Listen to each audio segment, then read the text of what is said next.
Del Santo Evangelio según San Mateo. Gloria a ti, Señor. En aquel tiempo Jesús dijo a sus apóstoles: No piensen que he venido a traer la paz a la tierra. No he venido a traer la paz sino la guerra.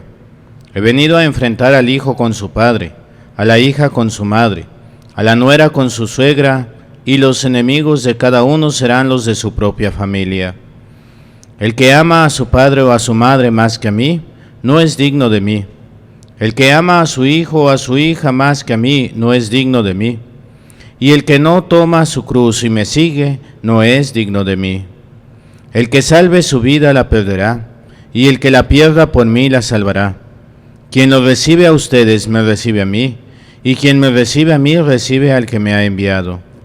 El que recibe a un profeta por ser profeta, recibirá recompensa de profeta.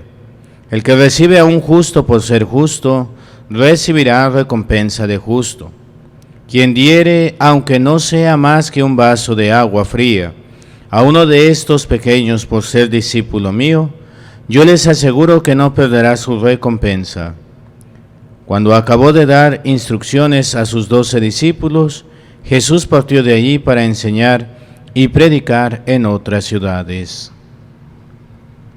Palabra del Señor. Gloria a ti, Señor Jesús.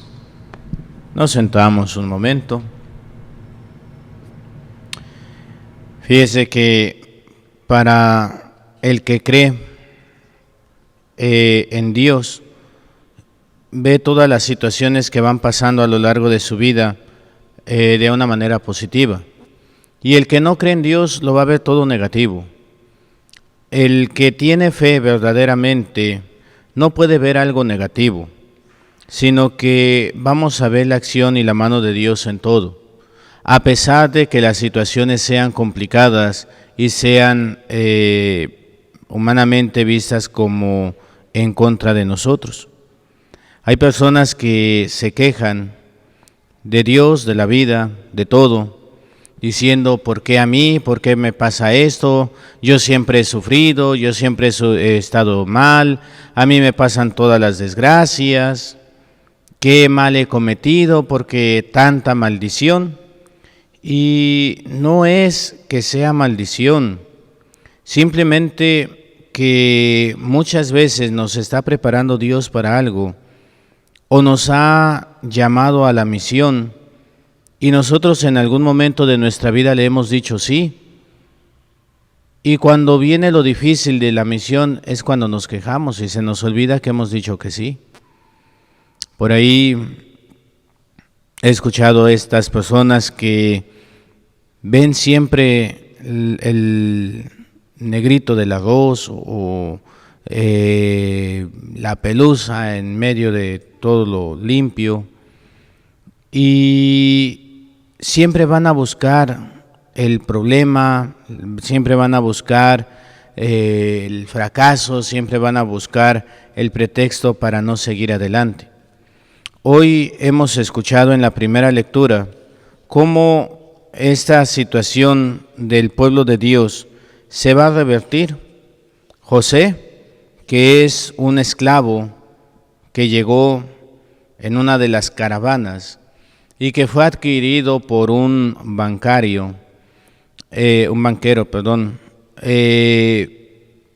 cómo este banquero pues lo mete a la cárcel, lo quiere matar porque su esposa lo acusa de quererse haber metido con ella cuando ella era la que lo acosaba a él, y lo dejó ahí en la cárcel hasta que unos compañeros que compartieron con él, uno murió y el otro vivió y fue restituido en su puesto. Y cuando el faraón tiene esos sueños tan raros que nadie le puede interpretar, y ese copero se acuerda de lo que dijo José en la cárcel, lo mandan llamar y no tiene que contarle el faraón su sueño.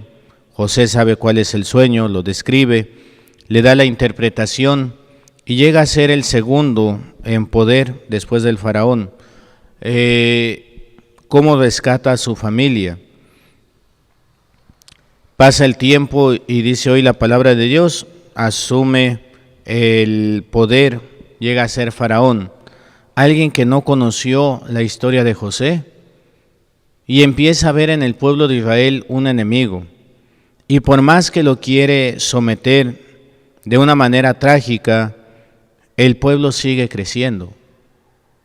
Muchos ya hubieran visto ahí una desesperación, hubieran visto un derrotismo, hubieran visto un castigo, hubieran visto la situación como para rendirse.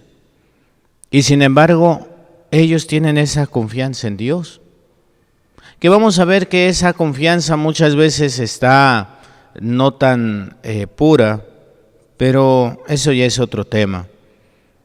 Decía Monseñor Berlier, el tercer obispo de Tijuana, para el que cree, nada sucede para mal, todo sucede para bien. Yo tenía un compañero allá en México que un familiar era rico, tenía sus tierras, tenía sus animales y él se dedicaba al ganado.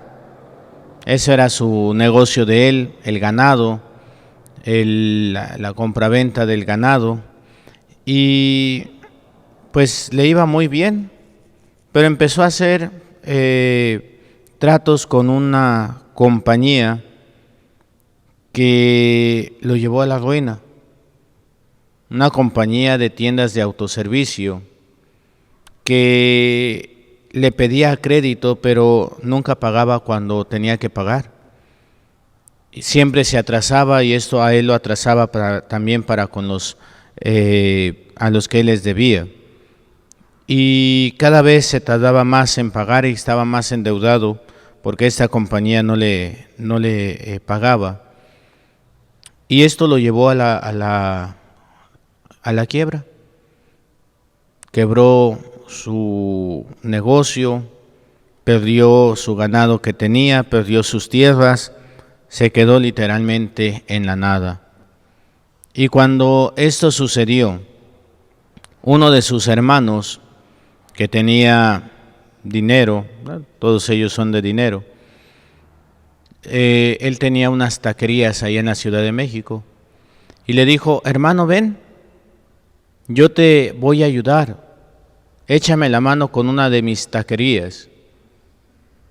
Pues al hermano y a su familia no le quedó de otra, se fueron a la Ciudad de México, ellos vivían en un estado, y allí en la Ciudad de México lo contrató para que estuviera trabajando en una de sus taquerías.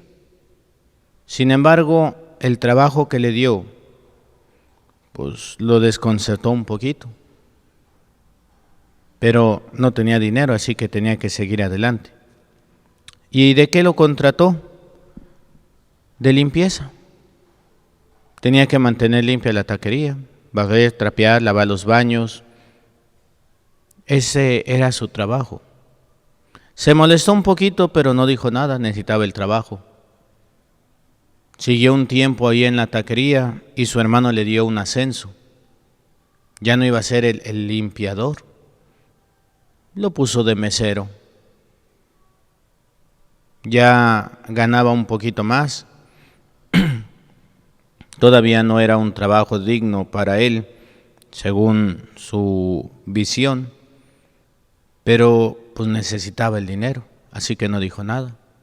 Estaba un poquito molesto con su hermano porque lo tenía así, pero bueno, siguió trabajando. Después de ahí le dio otro ascenso y lo mandó a preparar las bebidas.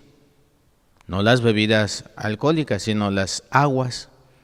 Tenían, son taquerías que pues tienen la venta de algunos tragos de alcohol, pero también tienen aguas de fruta natural.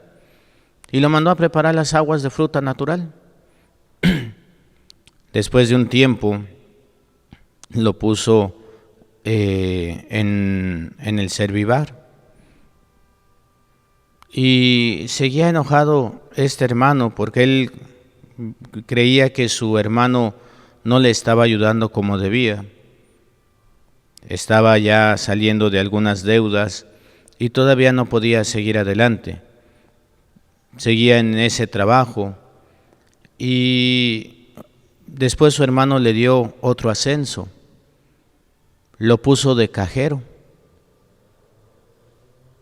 Ascenso en cuanto a lo que tenía que hacer, porque el dinero que recibía o el pago era exactamente el mismo. Ya estaba desesperado, él estaba buscando otro trabajo donde pudiera ganar más y le decía a su esposa: espérate, mira, aquí tenemos una entrada pues ya bien, constante, estamos asegurados y pues de alguna manera si necesitamos algún favor, tu hermano nos puede echar la mano.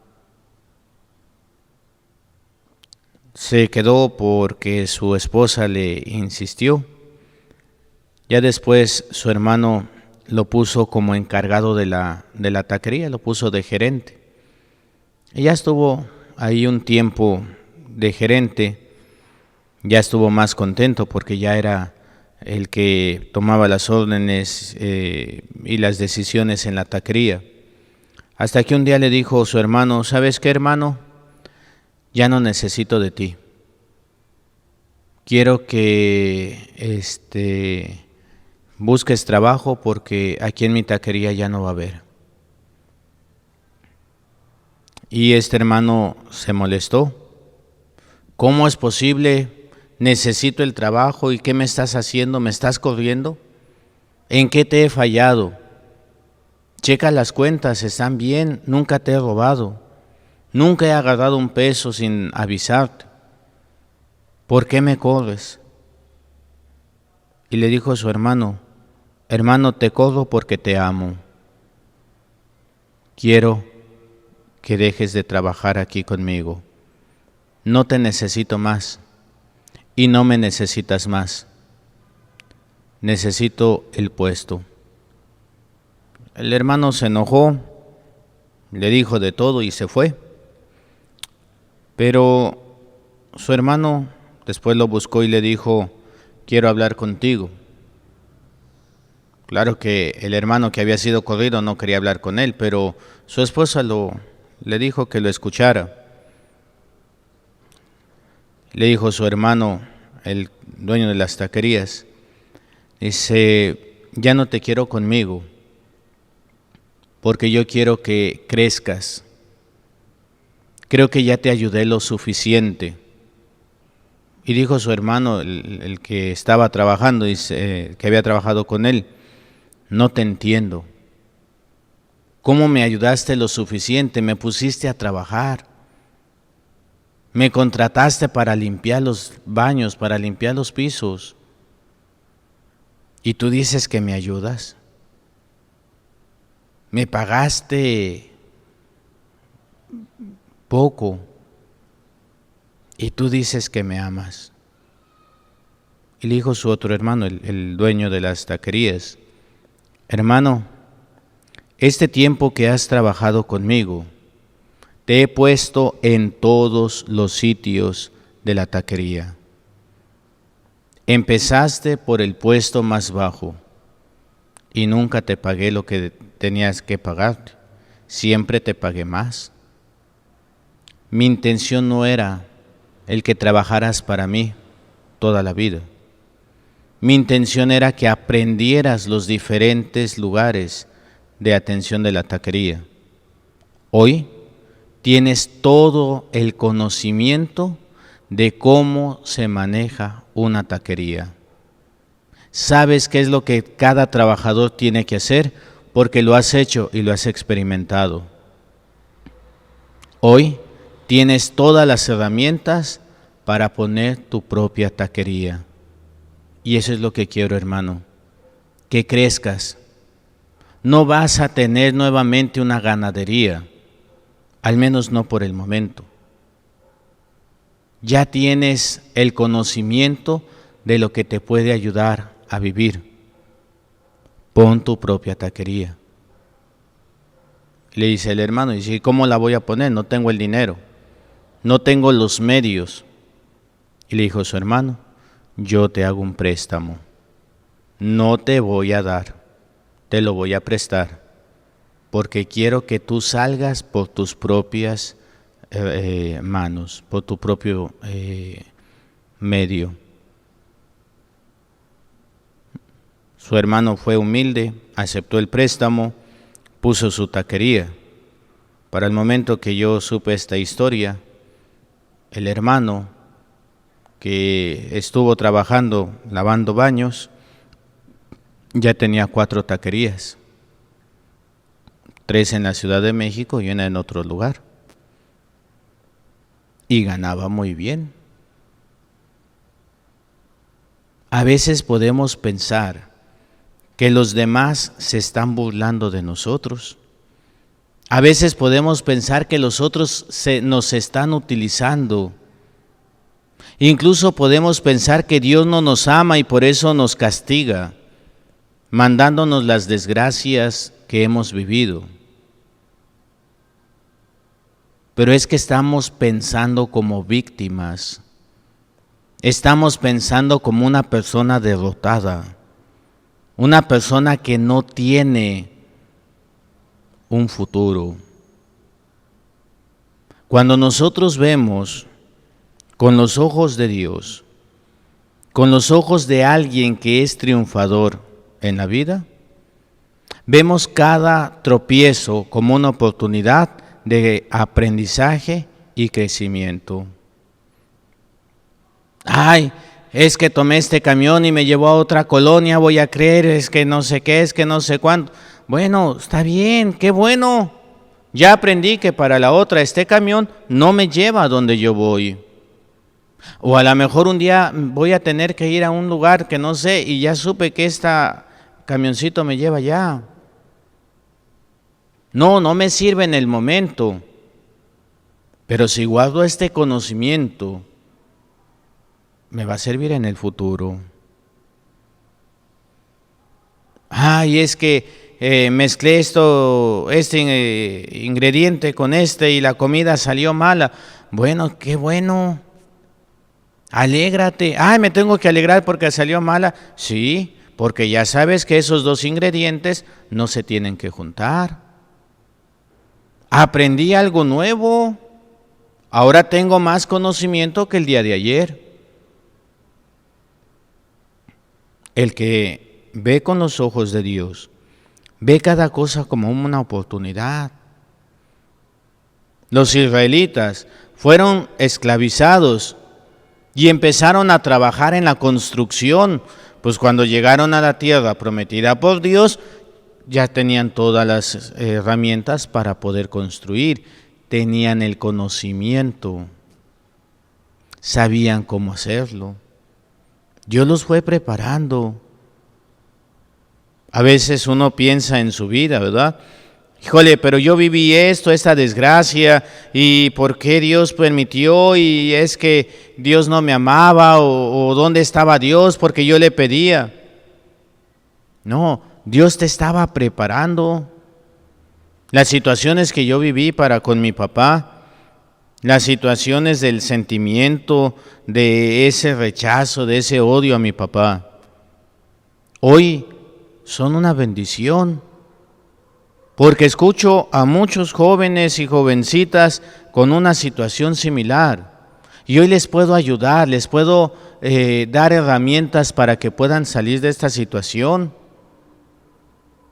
y lo hago desde una manera comprensible, porque yo lo viví. Esto me ha ayudado a mí a esto. Lo que en algún momento fue una situación desesperante, hoy es una bendición.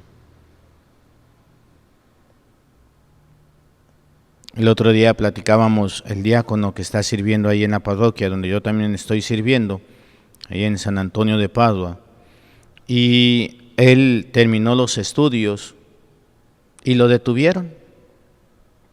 Ya sus compañeros son sacerdotes, sus compañeros de grupo, y él aún es diácono. Y él decía, ¿verdad? que se siente feo, se siente mal. Y el sufrimiento que da también en el momento. Y le decía, sí, yo también lo experimenté. Dice, ¿cómo? Le digo, sí, ya le platiqué. Ah, padre, no, pues a usted lo detuvieron más tiempo, sí. ¿Y le dijeron por qué? Le digo, nunca me dijeron por qué. No, pues a mí tampoco. Le digo, pues sí. Pero fíjate, te vas a sentir así, así, pero ahora te estás sintiendo así. Y espérate porque vas a ver esto y vas a sentir esto, vas a experimentar esto. Ay, padre, tienes razón. Lo que en algún momento fue algo doloroso, lo que en algún momento fue una desgracia, podemos decirlo de alguna manera, se convierte en bendición. Por eso el Señor nos advierte, tenemos que confiar en Dios, tenemos que ver verdaderamente qué es lo que Dios quiere de nosotros, qué es lo que es la voluntad de Dios. Y estos domingos, ¿verdad?, que han estado interesantes la palabra de Dios en cuanto voy a hacer la voluntad de Dios o voy a hacer mi propia voluntad. ¿Voy a reconocer a Dios o voy a mejor irme con lo que dice el mundo? Eso es lo que hemos estado compartiendo estos últimos domingos. Ayer el Evangelio también, ¿verdad?, que nos hablaba de esta situación de del confiar verdaderamente en Dios, del ir creciendo en Dios, del ir fortaleciéndonos en Dios. Le decía a la gente, no tenemos que explicar lo de la parábola del sembrador, Jesús ya la explicó, se la explicó a los discípulos. Pero ahora nosotros tenemos que ver qué tipo de tierra soy.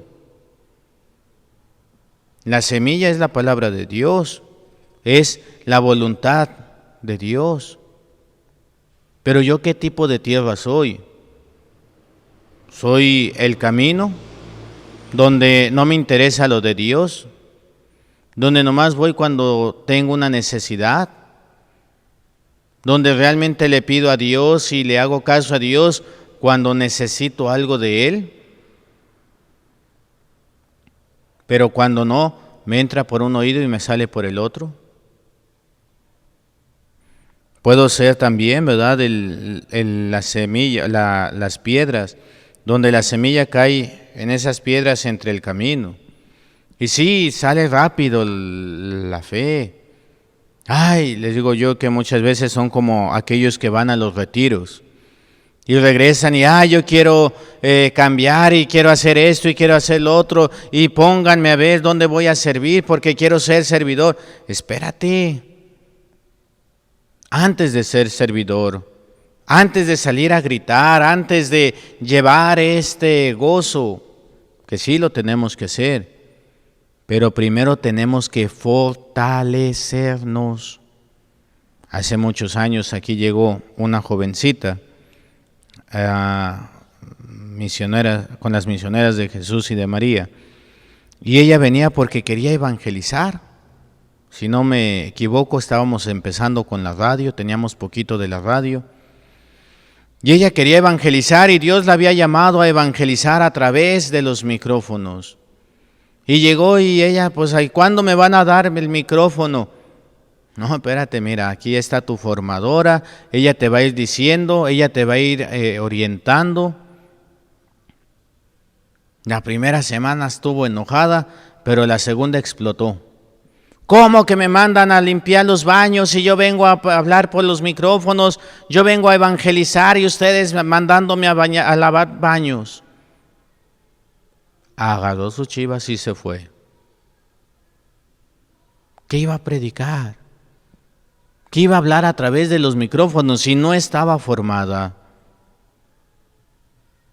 Hace 15 días, en el domingo, 15 o 20 días, venía en el camino de la parroquia hacia acá y venía escuchando la programación, estaba Fray Sergio en su programa, y sabemos que Fray Sergio ya pasó a cuarto de teología, el último año de escuela.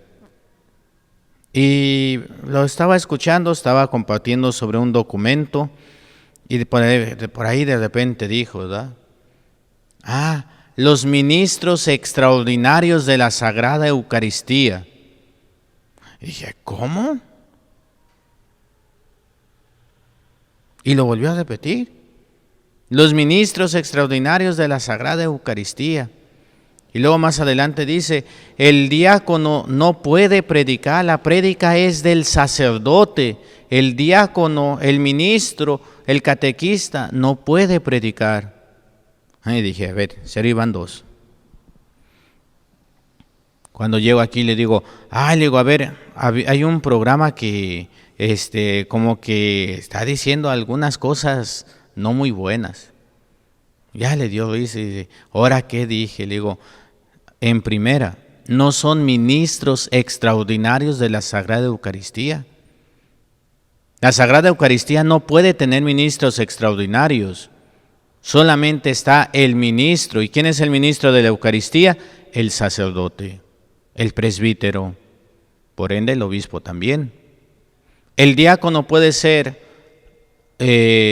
ministro de la Eucaristía? No. Un diácono no puede celebrar la misa. Entonces, ¿qué es el ministro extraordinario? Es ministro extraordinario de la comunión. No celebra la misa, lleva la comunión a los enfermos. Hay mucha gente, el padrecito está solo. Para no tardarnos tanto, el ministro extraordinario, como dice la palabra, no es de todos los días, no es de cada 8 días, pero extraordinariamente le puede decir el padre, oye, ayúdame a dar la comunión, y entre los dos dan la comunión. El diácono no es ministro extraordinario, el diácono es ministro ordinario de la comunión. Es algo que a él le toca también. Y luego le decía, ¿verdad? ¿Quién puede dar la homilía dentro de la misa? El sacerdote y el diácono. El diácono puede dar la homilía aunque esté un sacerdote presente, porque ya es parte de su tarea, ya es parte de su ministerio. Puede estar el diácono y decirle yo al diácono, ¿verdad? Por favor, predica. Ya me decía Fray Sergio, no, dice, pero es que así estaba en el documento. Le digo, sí, te entiendo. Y a mí también me ha pasado. Leemos los documentos de repente así, y a veces la traducción o a veces quien lo está comentando, pues nos puede llegar a pasar esta situación. ¿A qué voy? Fray Sergio ya está en cuarto de teología y de repente se le chispa algunas cositas. Uno como sacerdote también se te chispa algunas cositas. ¿Cómo una jovencita que no tiene formación va a predicar? No, pues no va a meter la pata, se va a meter todita, porque no tiene la formación. Son aquellos que, quieren ir y predicar y esto, pero de repente viene una situación y no saben cómo resolver, porque no están preparados. Y el demonio me los va a tumbar fácilmente. Por eso se necesita primero ser discípulos, se necesita ir formando. Hay que tener esa fortaleza en Dios, pero hay que trabajar esa fortaleza. Los que caen entre los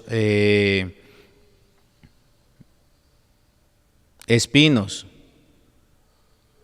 son aquellos que están más preocupados por las cosas de la vida y la seducción de las riquezas. Ayer les decía a la gente, ¿verdad? Sobre todo la misa de la tarde, las de la tarde. Digo, a ver, ¿dónde hay ahorita? ¿Dónde están? Digo, sobre todo los varones. Ahora hay pocos varones Digo, y bajó poco la clientela también. ¿Por qué? Porque muchos están en el fútbol. Ay, que gane la selección. Ay, que sí, ay, que la Copa Oro. Si ya fueron a misa en la mañana, está bien, qué bueno, que disfruten. Pero si sacrificaron la misa por el fútbol, imagínense, es más importante una pelota que Dios. Son esas personas que son de iglesia, pero no están consolidados, porque aún aman más las cosas del mundo. Por ahí hay un grupo de servidores en la parroquia, salieron de vacaciones. Ay, padre, denos la bendición porque ya nos vamos de vacaciones. Sí, pero acuérdense de que mañana es domingo y hay que ir a misa. Ay, padre, pero estamos en vacaciones. Ah, bueno, pues a lo mejor el día que se mueran y lleguen al cielo, Dios va a estar de vacaciones y los van a tener que mandar al infierno. No, padre, no diga eso. Pues o le van a dar el lugar a Dios o le van a dar el lugar al diablo. El diablo se le presenta en tantas cosas mundanas. Me hice una monaguilla también, ¿verdad? Este viernes tuvimos la última clase antes de salir de vacaciones. Le digo, bueno, luego nos vemos en septiembre para que se hagan estos 2 mesecitos o el mes y medio de vacaciones. Sé que algunos van a salir para que no se preocupen y bueno. Y le decía a una de las monaguillas, algo me preguntó, le digo, no, le digo, el domingo que vengas a servir a misa. Padre, pues no dijo que ya estamos de vacaciones. Digo, sí, estamos de vacaciones de las clases, más no del servicio en la misa. ¿O qué te crees, que no va a haber misa? Ay, padre, era broma. Le digo, ay, pues no se bromea con eso. Sí, porque luego nos interesa más seguir las cosas del mundo. Los que caen en tierra buena son aquellos que dan fruto. Y yo sé que damos fruto. Yo sé que estamos luchando. Pero a veces no es fácil. A veces se complica. Y ahí es donde muchas veces queremos tirar la toalla. Por ahí había una anécdota, un cuentito, una reflexión o algo así, donde había unas plantitas que llegaron y las sembraron en diferentes casas, afuera de las diferentes casas, y la gente iba y les ponía agua todos los días y les echaba cubetadas de aguas y todo. Y un señor iba y le ponía muy poquita agua, y no todos los días, le ponía cada 3 días. Y todo el mundo decía, ¿qué está haciendo? Se le va a secar su árbol, mire cómo se ve, mire cómo están las hojas. Nuestros árboles están creciendo y el suyo no. Y el Señor decía, qué bueno, yo sé por qué hago las cosas. Y los otros árboles se pusieron frondosos rápidamente y el árbol del Señor iba creciendo poco a poco.